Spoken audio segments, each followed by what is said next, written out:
Hello everyone, welcome back to target for IQ.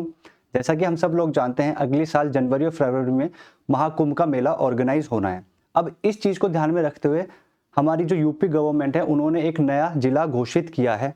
ठीक है, देखिए अभी तो एट प्रेजेंट 75 डिस्ट्रिक्ट्स ही हैं, परंतु एक नया जिला बना है, 76 हो जाएंगे। पर ये जो नया जिला बना है ना, जो सरकार ने घोषणा करी है कि अब यूपी में एक नया जिला बना है जहाँ पे महाकुंभ का मेला होगा, ये जिला हमारा टेम्पररी है, अस्थाई जिला है। जैसे हमारा ये जिला ऑर्गेनाइज हो जाएगा, महाकुंभ का मेला समाप्त हो जाएगा, संपन्न हो जाएगा, हमारा ये जिला भी खत्म हो जाएगा। तो ये जो जिला है ये जब तक ही है जब तक हमारा महाकुंभ का मेला चलेगा। जैसे संपन्न हो जाएगा महाकुंभ का मेला, ये जिला भी हमारा समाप्त हो जाएगा, खत्म हो जाएगा। टोटल वापस से हमारे 75 डिस्ट्रिक्ट ही हो जाएंगे। अब इसके पीछे का उद्देश्य समझते हैं।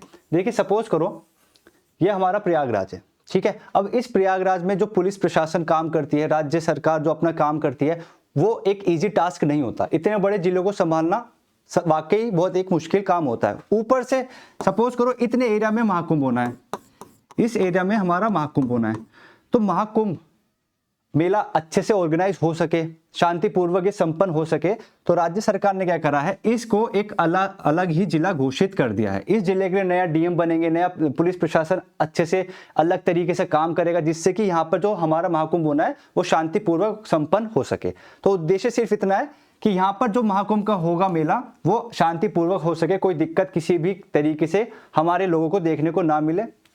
तो यहाँ पर नया जिला हमारा घोषित किया है। अब ऐसे स्टूडेंट्स जो यूपी में गवर्नमेंट जॉब्स के लिए टारगेट कर रहे हैं, यहाँ से क्वेश्चन आने की संभावना कुछ ज़्यादा हो सकती है। तो यहाँ से जितने भी क्वेश्चंस बनने की संभावना है वो आज की क्लास में हम कवर करेंगे, ठीक है।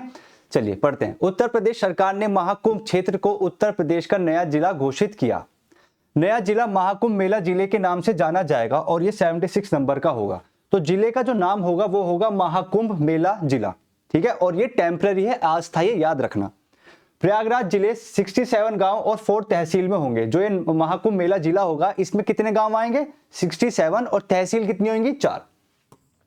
अब ये जो सरकार के पास पावर है कि किसी भी जिले को बनाना या किसी भी जिले को खत्म करना या दूसरे जिले को एक जिले में लेकर आना, ये शक्ति किसके पास है, ये है राज्य सरकार के पास। और कौन से अनुच्छेद के अंदर आती है, तो अनुच्छेद 2, 3 और 4 के अनुसार राज्य सरकार को राज्य के भीतर नया जिला बनाने या बदलने की शक्ति है, अधिकार है, ठीक है। एक तो क्वेश्चन आप याद रखना, अनुच्छेद 2, 3 और 4 में हमारे भारतीय संविधान में उन्हें राज्य सरकार को शक्ति दी है। अब कुछ हम फैक्ट्स जान लेते हैं महाकुंभ के बारे में। पहला, यह विश्व के सबसे बड़े धार्मिक त्योहारों में से एक है, राइट। जो भी हमारे विश्व में जितने भी रिलीजियस फेस्टिवल्स होते हैं, धार्मिक त्योहार होते हैं, उनमें से एक सबसे बड़ा हिंदू धार्मिक त्योहार हमारा महाकुंभ मेला है। यह भारत में 4 स्थानों पर आयोजित किया जाता है, जिसमें प्रयागराज की महत्वता कुछ ज्यादा ही है। ब्रह्मा जी द्वारा पहली बार यहाँ यज्ञ किया गया था। जो प्रयागराज की जो महत्वता है महाकुंभ मेले को लेकर, वो इसलिए क्योंकि यहाँ पे पहली बार ब्रह्मा जी द्वारा प्रयागराज में यज्ञ किया गया था, तो इसलिए प्रयागराज की इंपॉर्टेंस कुछ ज्यादा ही बढ़ जाती है। अब देखिए कुछ इसका ना हम हिस्टोरिकल बैकग्राउंड जान लेते हैं। जब असुर और सुर द्वारा, यानी देवताओं द्वारा और सुर द्वारा जब समुद्र का मंथन किया जा रहा था, तो हुआ क्या, जब अमृत कलश निकला समुद्र मंथन करने के बाद, तो अमृत कलश में से 4 बूंदें धरती पर अलग अलग जगह गिरी थी। जहां पर कहाँ गिरी थी, एक तो हरिद्वार में गिरी थी, एक प्रयागराज, एक नासिक और एक उज्जैन। तो महाकुंभ मेले के लिए ये 4 जगह बहुत ज्यादा इंपॉर्टेंस हो जाती हैं। कौन कौन सी, एक आपकी हरिद्वार, एक प्रयागराज, एक नासिक और एक उज्जैन। हरिद्वार में कौन सी नदी है, ये भी आपकी इंपॉर्टेंस हो जाती है। पूछा जा सकता है कि इन चारों एरिया में कौन कौन सी नदियों के तट पर ये महाकुंभ का मेला ऑर्गेनाइज होता है। तो हरिद्वार में गंगा, उज्जैन में शिप्रा नदी, नासिक में गोदावरी और प्रयागराज में गंगा, यमुना, सरस्वती नदी। ये जो गंगा, यमुना और सरस्वती का संगम होता था, इसलिए ज्यादा इंपॉर्टेंस होती थी। सरस्वती नदी वैसे अब तो दिखती नहीं है, लुप्त हो चुकी है, पर प्राचीन काल में सरस्वती नदी की भी अपने आप में काफी इंपॉर्टेंस थी। कुंभ मेला 12 वर्षों में 4 बार मनाया जाता है। देखिए ये जो 12 बोलते हैं ना, 12 साल बाद आता है, तो ऐसा नहीं कि 12 साल तक कुंभ मेला होता नहीं है। 12 साल में 4 बार ही कुंभ मेला होता है, अलग अलग 4 जगहों पे। जैसे हरिद्वार में हो जाएगा, फिर आपका प्रयागराज में होगा, नासिक में होगा, उज्जैन में होगा, राइट। अर्ध कुंभ मेला हर 6 साल में हरिद्वार और प्रयागराज में मनाया जाता है। अब देखिए आपके एग्जाम में ये पूछा जा सकता है अर्ध कुंभ मेला होता क्या है और कब और कहां मनाया जाता है। तो याद रखना हर 6 साल में हरिद्वार और प्रयागराज में ये अर्ध कुंभ मेला मनाया जाता है। बृहद महाकुंभ मेला ये क्या होता है? देखिए ये जो महाकुंभ होता है ना ये 12-12 साल में आता है, ठीक है, 12 साल, फिर अगले 12 साल बाद होएगा, फिर अगले 12 साल होएगा। तो ऐसे ही 12-12 साल करते जब तक हमारे 12 साल होते हैं। तो जैसे हमारे 12 साल हो जाएंगे 12-12 बार, ठीक है, 12 बार जब 12 साल हो जाएंगे उसको बोलते हैं महाकुंभ मेला। तो इस बार 2025 में जो हमारा महाकुंभ होना है ये अब 12वीं बार आ रहा है। तो ये कुछ ज्यादा इंपॉर्टेंस है और इसी कारण से एक नया जिला घोषित किया गया था हमारे यूपी गवर्नमेंट द्वारा, जिससे कि अच्छे तरीके से महाकुंभ का मेला संपन्न हो सके।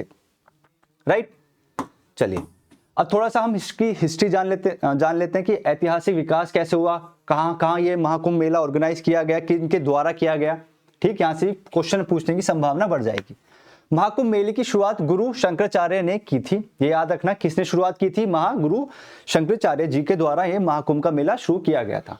प्राचीन यानी कि हम बात कर रहे थे प्राचीन टाइम से, ये कब आया था, किसके द्वारा आया था? मौर्य और गुप्त वंश में भी महाकुंभ मेला देखा गया था, परंतु पुष्यभूति वंश के राजा हर्षवर्धन ने प्रयागराज में पहली बार ये महाकुंभ का मेला ऑर्गेनाइज किया गया था। देखिए देखा तो ये जा रहा था, गुप्त काल में मौर्य काल में भी देखा जा रहा था, परंतु पहली बार ऑफिशियली जो आयोजित किया गया था वो कौन से राजा के द्वारा किया गया था?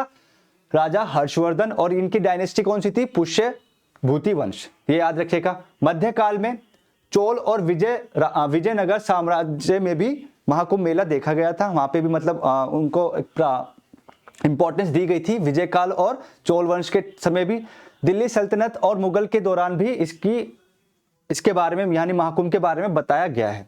ठीक है, अब आपको जो इंपॉर्टेंस है एग्जाम पॉइंट ऑफ व्यू से वो है कि 1565 में अकबर ने नागा साधुओं को कुंभ मेले में शामिल होने की अनुमति दी थी। जैसे अब हमारे महाकुंभ में भी आप देखते होंगे नागा साधु काफी बड़ी मात्रा में दिखते हैं। तो इसकी शुरुआत कहां से हुई थी? अकबर ने की थी 1569 से, यानी अकबर ने इनको अलाउ कर दिया था कि ठीक है आप महाकुंभ में पार्टिसिपेट कर सकते हो, अपना योगदान कर सकते हो महाकुंभ में। ठीक है, तो तब से हमारे नागा साधु भी तब से लेके अब तक नागा साधु भी हमारे महाकुंभ मेले में दिखते हैं। यह ब्रिटिश काल के दौरान दस्तावेजीकरण किया गया था, इवन इसका डॉक्यूमेंटेशन भी हुआ था ब्रिटिश काल के दौरान। तो ये कुछ फैक्ट्स थे जो आपके एग्जाम पॉइंट ऑफ व्यू से इंपॉर्टेंट थे। ऐतिहासिक यानी कि हिस्टोरिकल बैकग्राउंड, कब से ये आए थे, किन्होंने ऑफिशियली इसको आयोजित किया था, याद रखना राजा हर्षवर्धन। उसके बाद इन वर्ड्स का काफी महत्व हो जाता है। अर्ध कुंभ क्या होता है, महाकुंभ कब होता है, कितने वर्ष बाद आता है, ठीक है, और कितने सालों में कितनी बार होता है, इन जगहों की नदी, ये इंपॉर्टेंट हो जाएंगे आपके एग्जाम पॉइंट ऑफ व्यू से। एंड याद रखना ये जो डिस्ट्रिक्ट है आपके एग्जाम में पूछा जा सकता है। देखिए महाकुंभ खत्म हो जाएगा, ये जो नया जिला घोषित हुआ ये भी समाप्त हो जाएगा, पर एग्जाम अगर आपके महाकुंभ के बाद हुआ और आपसे पूछा गया तो कंफ्यूज मत होना, 75 ही डिस्ट्रिक्ट रहेंगे। 76 का नंबर जो हमारा जिला है वो अस्थायी है, टेम्पररी है। तो मिलते हैं नेक्स्ट वीडियो में, धन्यवाद।